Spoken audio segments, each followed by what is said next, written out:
एक बार की बात है, एक गांव में एक परिवार रहता था। परिवार में वह पति पत्नी, उनके 2 बच्चे और उनके माँ पापा थे।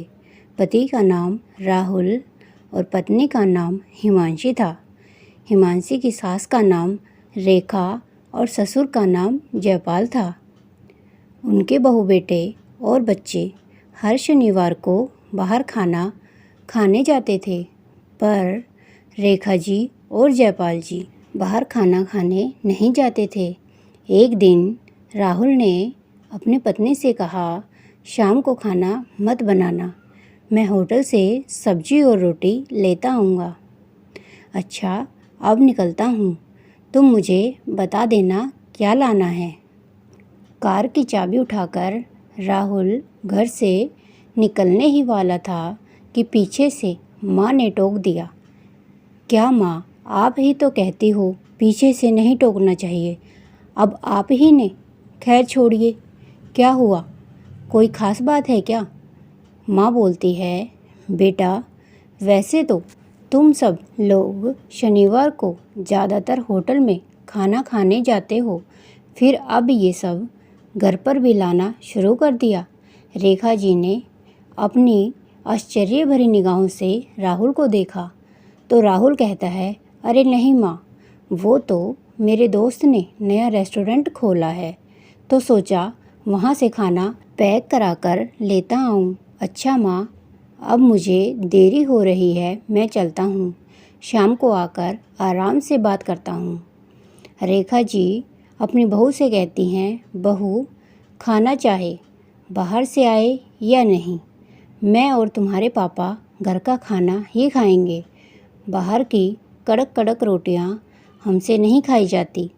ठीक है माँ जी, वैसे भी तो बच्चों का खाना बनेगा ही, आप लोगों का भी साथ में ही बना दूंगी माँ जी। यह बोलकर हिमांशी घर के कामों में लग गई। बच्चे ने आवाज़ दी, मम्मा पापा का फ़ोन है। और फिर हिमांशी बात करती है तो राहुल कहता है, क्या क्या लाना है मुझे मैसेज करके बता देना, मैं बस ऑफिस से निकल ही रहा हूँ। मैंने आपको मैसेज कर दिया है, माँ और पापा नहीं खाएंगे बाहर का खाना, इसीलिए ऐसा करिएगा, आप उनके लिए रसमलाई और कुल्फ़ी पैक करा लाना। राहुल घर आते ही हिमांशी को बोलता है कि जल्दी से खाना लगाओ, बहुत तेज की भूख लगी है। सभी लोग हाथ मुंह धोकर डाइनिंग टेबल पर खाना खाने बैठे ही थे, तभी जयपाल जी बोले, क्या बात है हिमांशी बहू, खाने की तो बेहतरीन खुशबू आ रही है। वो पापा, इनके दोस्त ने नया रेस्टोरेंट खोला है, वहीं से खाना पैक कराकर लाए हैं पापा जी। तो हिमांशी के ससुर बोले, अच्छा तो जल्दी से प्लेट्स लगा दो बेटा।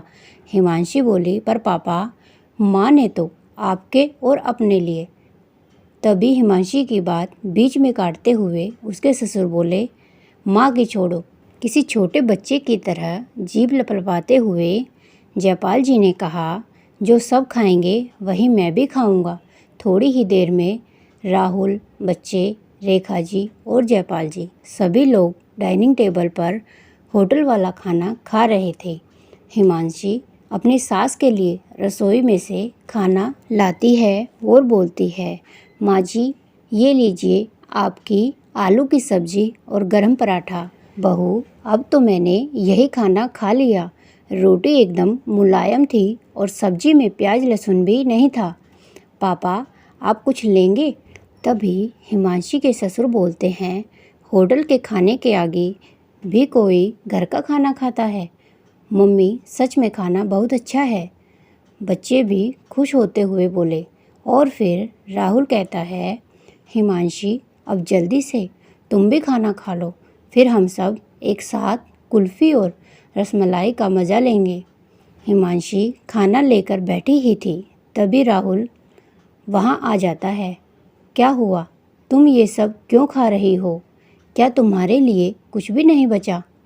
मैं तो हर सब्जी के 2-2 डब्बे लाया था, तुमने बताया क्यों नहीं हिमांशी? और फिर हिमांशी बोली, आपको तो पता है ना, माँ और पापा जी कभी बाहर का खाना नहीं खाते, आज उन्हें इतनी खुशी और स्वाद से खाना खाते देख मन को बहुत खुशी हुई। इस वजह से मुझसे कुछ कहा ही नहीं गया। और फिर आपको तो पता ही है कि मुझे आलू की सब्ज़ी कितनी पसंद है, हिमांशी ने मुस्कुराते हुए कहा। और तभी राहुल बोलता है, हाँ, इसीलिए तो तुम मुझे बहुत पसंद हो। कोई बात नहीं, जल्दी ही हम पूरे परिवार सहित उसके वहाँ खाना खाने चलेंगे। दोस्तों, चाहे एक माँ हो या बहू हो या फिर एक पत्नी, ऐसा तो एक स्त्री ही कर सकती है।